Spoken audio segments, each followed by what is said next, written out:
Hi everyone, welcome to my channel Mathometer. तुम लोग different integrations का जो जितना भी लेक्चर्स था उसको तुम लोग देख लिया होगा। ठीक है, अब डिफरेंट इंटीग्रेशंस में हम लोग लास्ट लेक्चर्स देख रहे हैं और लास्ट लेक्चर्स में हम लोग रिडक्शंस फार्मूला जो था उसको कंप्लीट करने वाले हैं। ठीक है, रिडक्शंस फार्मूला जैसा कि इन डिफरेंट इंटीग्रेशंस में भी किए थे और डिफरेंट इंटीग्रेशंस में भी उसी रिडक्शंस फार्मूला को कंटिन्यू करेंगे विथ सर्टेन लिमिट्स। ठीक है, इसको वालिस फार्मूला के नाम से भी जानते हैं। और उसी टर्म्स में देखो, रिडक्शंस फार्मूला में बेसिकली था क्या कि जैसे हम साइन एक्स का इंटीग्रेशंस देख रहे थे। मान लो कि साइन एक्स की पावर हमको 6 है या साइन एक्स की पावर 10 है, इस तरह का इंटीग्रेशंस करने के लिए दे दिया जाए। जैसे कि अगर सिंपल साइन एक्स का इंटीग्रेशन है तब तो तुम्हें पता है, साइन स्क्वायर एक्स का भी पता है, साइन की पावर 3 का भी पता है, लेकिन साइन की पावर जैसे जैसे बढ़ते जाएगा ना तो इसका कॉम्प्लिकेशन बढ़ते जाता है। ठीक है, तो रिडक्शंस फार्मूला का मतलब है कि तुमको एक n के टर्म्स में जो उसका पावर है ना उसके टर्म्स में एक तुमको फार्मूला मिल जाएगा। तो देखो इस रिडक्शंस फार्मूला में हम लोग करते कैसे हैं। ठीक है, इसको वालिस फार्मूला के नाम से भी जानते हैं, वालिस फार्मूला। ठीक है, जैसे कि हम लोग एग्जांपल साइन एक्स से ही लेते हैं। मान लो साइन एक्स की पावर n dx को इंटीग्रेट करना है और इसका इंटीग्रेशन का लिमिट 0 से लेकर के π/2 है। जनरली इस इंटीग्रेशंस को हम लोग i ऑफ n से रिप्रेजेंट कर देते हैं। i ऑफ n का मतलब है कि n की वैल्यू 1 से यहाँ पर 1 आ जाएगा, n की वैल्यू 2 से यहाँ पर 2 आ जाएगा, n की वैल्यू 3 से यहाँ पर 3 आ जाएगा। मतलब साइन एक्स का पावर जितना भी होगा वही n का वैल्यू है और इस n को रिड्यूस्ड फॉर्म में हम लोग इसको फार्मूला बनाएंगे। मतलब n-1 या n-2 या n-3 इस तरह से एक फार्मूला तैयार करते हैं जिसको बोलते हैं रिडक्शन फार्मूला।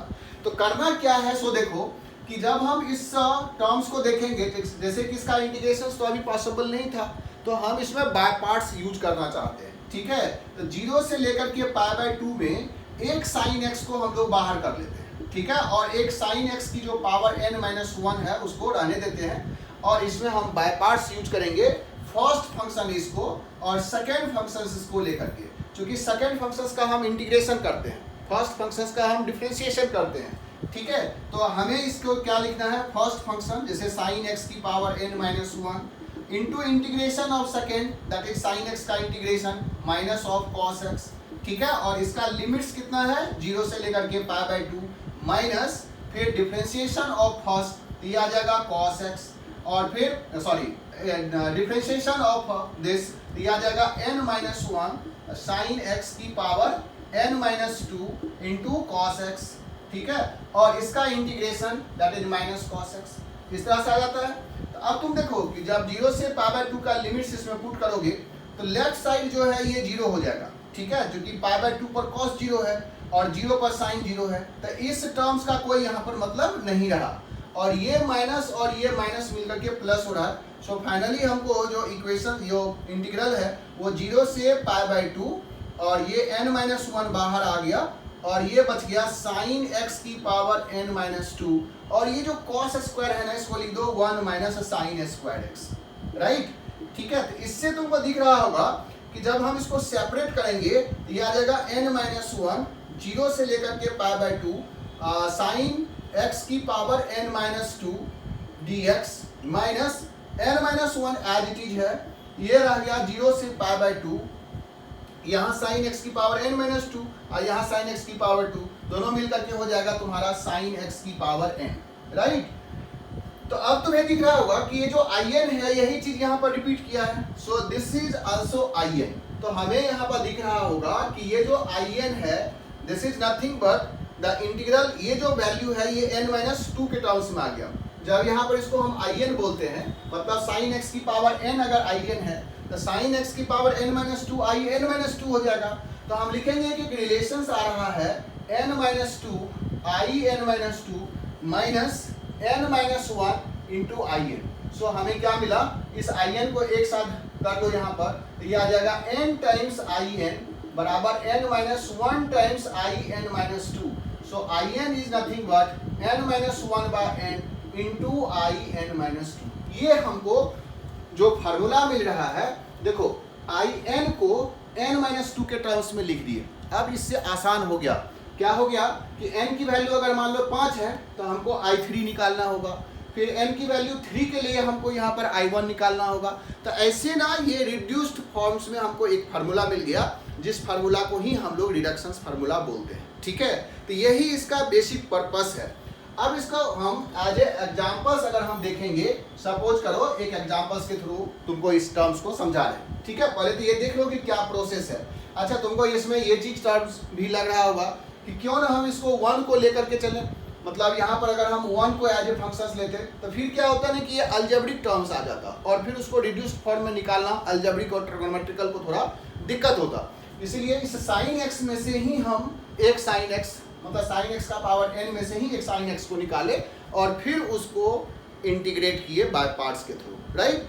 तो ये चीज सोच करके कोई भी जो इंटीग्रेशंस होगा, जो भी तुमको रिडक्शन फार्मूला दिया हुआ निकालने के लिए कहेगा, उसमें तुमको थोड़ा सा यहाँ पर सोच करके तब बाय पार्ट्स जो है जो भी टर्म्स होगा उसको निकालना होगा, राइट। तो देखो इसमें कि हमें फायदा क्या हुआ। ठीक है, इसको अगर हम रिड्यूस्ड फॉर्म्स में लिखेंगे तो देखो ये टर्म्स कैसे ये रिड्यूस्ड हो रहा है। सपोज करो कि हमको साइन ऑफ x की पावर 6 dx, मतलब हमको I6 का वैल्यू पूछा जा रहा है। ठीक है ना, तो ये I6 हो गया। हमें जब I6 निकालना होगा तो हम इस फार्मूला की तरफ देखेंगे। In जो है वो n-1 बाय n I(n-2) है। मतलब I6 का जो वैल्यू होगा पहले तो वो हो जाएगा 6-1 बाय 6 इंटू I(4). ठीक है, फिर हम I4 के लिए देखेंगे फार्मूला। ठीक है, I4 का वैल्यू कितना हो जाएगा, तो ये 4-1 बाय 4 इंटू I2 हो जाएगा। फिर हम I2 का फार्मूला देखेंगे, I2 हो जाएगा 2-1 बाय 2 इंटू I0। अब देखो ये जो I0 है, इस I0 का वैल्यू हम यहाँ से कैलकुलेट कर लेंगे। I0 का मतलब हो गया n की वैल्यू 0 रखो, और n की वैल्यू 0 रखने से ये टर्म्स जो है वो 1 हो गया, मतलब dx बच गया। तो तुमको अगर I0 निकालना हो तो इसका मतलब ये 0 से π/2 dx है, और I0 का वैल्यू हमको π/2 के बराबर है। इसका मतलब यहाँ पर हम लोग अब रिड्यूस्ड फॉर्म में ये 1/2 इंटू π/2 रह गया। ठीक है, अब इस I2 का वैल्यू यहाँ रखो तो ये वैल्यू आ जाएगा 3/4 इंटू 1/2 इंटू π/2। इस I4 का वैल्यू यहाँ रखो तो ये वाला वैल्यू हो गया होगा 5/6, और फिर I4 का वैल्यू 3/4 इंटू 1/2 इंटू π/2। देखो ठीक है, ये आ गया तुमको 15 बाय ये आ गया 8/6 48 इंटू π/2। ठीक है ना, ये इसका आंसर आ गया। तो तुम देखो कि I6 का वैल्यू निकालना आसान हो गया। अगर हमको ये फार्मूला नहीं होता तो बाय द वे इसको रिड्यूस करते हमको थोड़ा सा टाइम टेकिंग होता। ठीक है, तो इसीलिए जैसे कि मान लो कि 6 के लिए हम लोग निकाले, अगर हम यहाँ पर n की वैल्यू 12 दे देता तो इस तरह से हम लोग इसको रिड्यूस्ड फॉर्म में लिख सकते थे। यहाँ पर एक चीज ध्यान दिया होगा कि जो n की वैल्यू है वो 6 है, तो यहाँ 2 का टर्म्स यहाँ से निकल रहा है, n-2 फिर n-4 n- ऐसे निकलेगा। तो क्या होगा कि जो n अगर इवन है तो लास्ट में तुमको I0 होगा, लेकिन n अगर ऑड होगा तो लास्ट में तुमको I1 होगा। सो I0 और I1 अगर तुम निकालोगे, जैसे कि यहाँ पर 6 था तो लास्ट में I0 आ गया था, और I0 का वैल्यू π/2 है, लेकिन I1 का वैल्यू π/2 नहीं होगा। अगर तुम I1 निकालोगे तो I1 हो गया sin x dx। ठीक है, 0 से π/2, और sin x का इंटीग्रेशन माइनस cos x। इसको अगर तुम 0 से π/2 लो तो पहला टर्म्स तो 0 ही हो गया। ठीक है, माइनस cos 0 1 हो जाता है, ये फाइनली 1 के बराबर है। तो तुमको लास्ट में n पर डिपेंड करेगा कि n अगर इवन है तो लास्ट में π/2 आएगा, और n अगर ऑड है तो लास्ट में तुमको 1 आएगा। जैसे कि इसको अगर तुम और भी इस टर्म्स को तुम ब्रेक करो तो देखो n-1 बाय n, फिर n की जगह पर n-2 रखो, यह आ जाएगा n-3 बाय n-2, फिर 2 को इसमें से माइनस करो, क्योंकि यहाँ n है तो n-1 है, n-2 था तो यहाँ n-3 आ गया। अब आया होगा यहाँ n-4, अगला टर्म्स आ जाएगा n-5 बाय n-4। इस तरह से लास्ट में जो टर्म्स है वो π/2 होगा इफ n इज इवन। ठीक है, और इसी में प्रोडक्ट यही सेम चीज रहेगा, बट लास्ट में 1 हो जाएगा इफ n इज ऑड। ठीक है, ये इस तरह से तुम फार्मूला में किसी बुक सब में देखोगे तो ऐसे लिखा रहता है कि π/2 इफ n इज इवन और 1 इफ n इज ऑड। तो ये π/2 कैसे आया, तो वो चीज तुमको यहाँ पर एक्सप्लेनेशन मिल गया होगा। कि I0 जो लास्ट में आ रहा है, क्योंकि 6 है तो लास्ट में ये I0 आ रहा है, जिसके चलते ये π/2 आ रहा है। अगर यहाँ पर 5 रहता तो लास्ट में 1 आ जाता, ठीक है, और उसके लिए हमको वैल्यू जो होता वो 1 होता, ठीक है। तो ये वैल्यू हमको इसी को बोलते हैं reduction formula for sin x की पावर n 0 से π/2, और यही वालिस फार्मूला के नाम से भी जानते हैं, ठीक है। तो देखो इसमें कि sin x की पावर n और cos x की पावर n, ये दोनों जो टर्म्स है ना वो सेम ही है, ठीक है। sin x की पावर n का लो, या यहाँ पर अगर हम cos x भी लेते तो वो भी देखो सेम चीज आ जाता। देखो कैसे, ठीक है। मान लो कि यहाँ पर हम लोग cos x ले लेते हैं। अब अगर cos x का निकालना चाहेंगे तो cos x की पावर n में भी, ठीक है, ये सेम प्रोसेस हम लोगों को करना है कि 0 से π/2 है, एक cos x को बाहर लेना है, cos x की पावर n-1 dx को, और फिर हम लोगों को बाय पार्ट्स कर देना है। फर्स्ट फंक्शन ऑब्वियस है, जिसका इंटीग्रेशन है वो हम निकालेंगे, जिसका डिफरेंशिएशन होगा उसको फर्स्ट मानेंगे, तो फर्स्ट फंक्शन और इसको सेकंड फंक्शंस लेकर के बाय पार्ट्स कर रहे हैं। तो फर्स्ट फंक्शन cos x की power n-1, integration of cos x that is sin x, इसका लिमिट्स है 0 से लेकर के π/2, माइनस इसका डिफरेंशिएशन n-1 cos x की पावर n-2 बच गया होगा, cos x का differentiation minus sin x, cos x का इंटीग्रेशन sin x, देखो वही सेम चीज आ रहा है, ठीक है।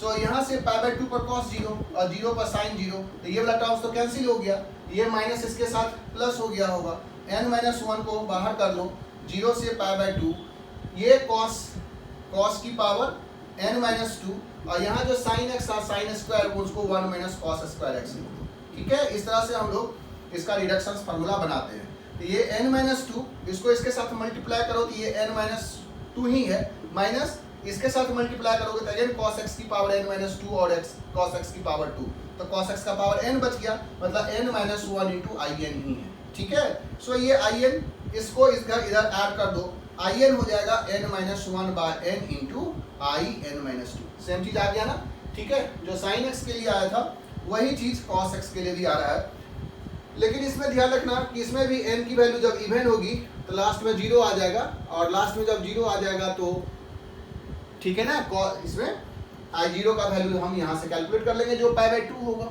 राइट। और अगर हमको फिर से n की वैल्यू इवन ऑड आ जाएगा तो ये लास्ट में I1 होगा, और I1 की वैल्यू यहाँ पर cos x की पावर 1 से निकालेंगे, cos x का इंटीग्रेशन sin x, और sin x में भी sin π/2 1 हो जाएगा। सो बेसिकली वो वैल्यू सेम ही है, मतलब ये रिडक्शन फार्मूला sin और cos के लिए दोनों के लिए सेम ही है, ठीक है। इस तरह से हम लोग रिडक्शन फार्मूला कैलकुलेट करते हैं, ठीक है।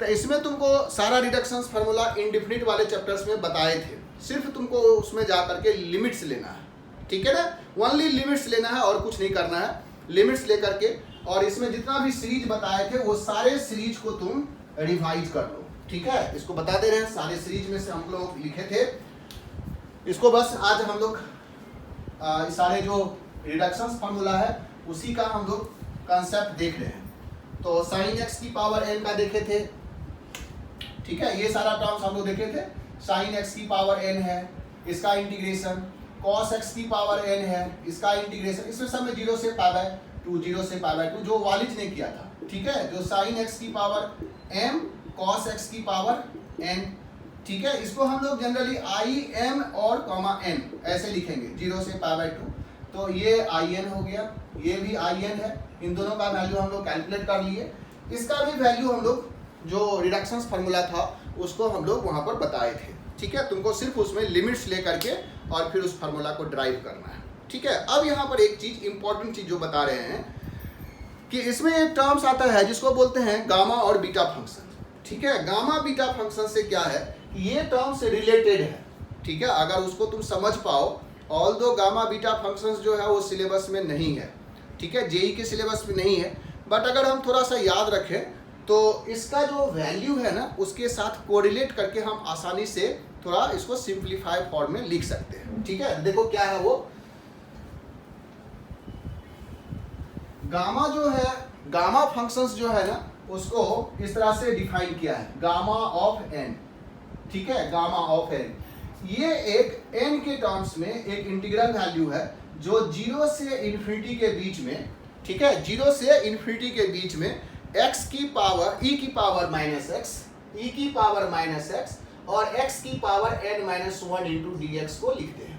ठीक है, देखो ध्यान से, यहां से 0 से इन्फिनिटी e की पावर माइनस एक्स, x की पावर n माइनस 1, इसको जब हम इंटीग्रेट करेंगे इसका जो वैल्यू आएगा उसी को हम गामा ऑफ n बोलते हैं, दैट इज गामा फंक्शन। ठीक है, अब कर रहे हैं कि इसमें n की वैल्यू जैसे कि हम अगर 1 रख दिए, ठीक है, गामा ऑफ 1 अगर निकालना चाहते हैं, इसका मतलब 0 से लेकर के इन्फिनिटी e की पावर माइनस एक्स, x की पावर क्या हो जाएगा 0, ठीक है ना, x की पावर 0 का मतलब हो गया 1। तो इस टर्म्स को हम यहाँ से कैलकुलेट कर सकते हैं, मतलब गामा ऑफ 1 अगर निकालना हो तो 0 से इन्फिनिटी e की power minus x D x हो गया, और इसका वैल्यू हम कैलकुलेट करेंगे तो e की पावर माइनस एक्स ही होता है इसका, विथ निगेटिव साइन, इसका जो इंटीग्रल होगा e की पावर माइनस एक्स का, और 0 से इन्फिनिटी, तो ये terms minus of 1 by e की पावर x है 0 से इन्फिनिटी, जब पुट करोगे तो 1 अपॉन e की पावर इन्फिनिटी, तो ये e की पावर इन्फिनिटी इटसेल्फ जो है वो इन्फिनिटी है, तो 1 कांस्टेंट बाई इन्फिनिटी 0 हो गया, तो पहला टर्म्स 0 आ गया, फिर 0 पुट करेंगे तो माइनस के साथ 1 आ जाएगा, सो ये वैल्यू 1 है, मतलब गामा ऑफ 1 का वैल्यू जो है वो 1 है। सिमिलरली गामा ऑफ जो 2 है उसका वैल्यू हम कैलकुलेट कर सकते हैं, गामा ऑफ 3 का वैल्यू कैलकुलेट कर सकते हैं, गामा ऑफ 4 का वैल्यू कैलकुलेट कर सकते हैं, मतलब ऐसे अगर कैलकुलेट करेंगे n का वैल्यू पुट करके, तो इसमें कर रहा है कि गामा ऑफ n प्लस 1 जो है वो n times gamma of n के बराबर आ जाएगा। ठीक है, या कह सकते हो कि ये जो वैल्यू है वो n फैक्टोरियल के बराबर आ जाएगा, gamma of n plus 1 n factorial. ठीक है, मतलब गामा ऑफ 2 भी निकालोगे ना तो गामा ऑफ 1, गामा ऑफ 2 जो होगा वो 1 के बराबर ही आएगा। ठीक है, ये ऐसा कर रहा है, मतलब इसको अगर हम सीरीज में निकालेंगे तो यही इसका गामा फंक्शंस है। ठीक है, गामा ऑफ n का मतलब ये gamma of 1, gamma of 2, gamma of 3, और गामा ऑफ n प्लस 1 जो है वो n गामा ऑफ n, और इसको हम बोलते हैं n फैक्टोरियल। क्योंकि यहाँ से टर्म्स निकालोगे तो फिर से जैसे कि हम गामा ऑफ 4 निकालना चाहते हैं तो ये 3 गामा 3 हो गया, ठीक है ना, फिर हम 3 गामा 3 को निकालेंगे तो गामा 3 क्या हो जाएगा 2 गामा 2 हो जाएगा, फिर गामा 2 को निकालेंगे तो 3 2, ये 1 गामा 1 हो जाएगा, और गामा 1 का वैल्यू अभी हम लोग 1 निकाले थे तो 3 2 1 क्या था, तो ये कह रहे 3 फैक्टोरियल ही तो है, मतलब n प्लस 1 जो है वो n फैक्टोरियल के बराबर है। This is gamma function. ठीक है, ऑल्दो ये सिलेबस में नहीं है बट हम लोग इसको इस टर्म्स में पढ़ते हैं। तो कह रहा है कि ये जो वैल्यू है ना और ये सब जो वैल्यू है वो गामा फंक्शंस के साथ रिलेट हो जाता है, मतलब अगर हम लोग इस टर्म्स को देखेंगे, इसका वैल्यू हटा दे रहे हैं इसको,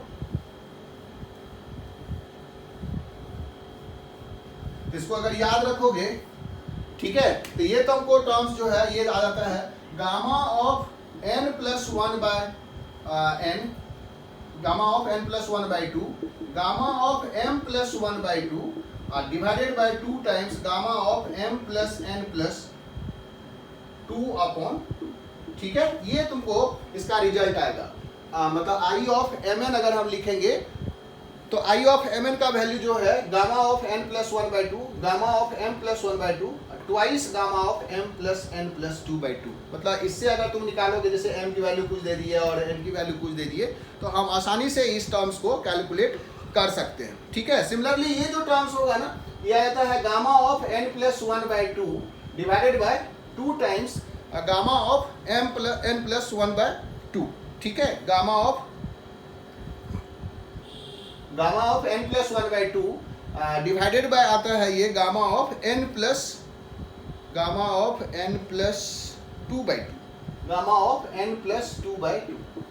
ठीक है, और इंटू रूट पाई, ऐसे करके आता है ट्वाइस।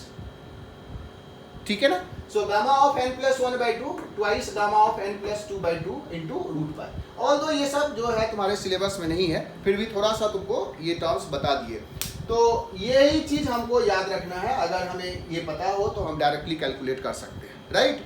ठीक है ना, तो रिडक्शंस फार्मूला ऑल अबाउट यही है, और इसी रिडक्शंस फार्मूला को हम लोग अप्लाई करेंगे आगे के टर्म्स में। ठीक है, जब भी तुमको n और m के टर्म्स में आता होगा तो इसको अप्लाई कर लो।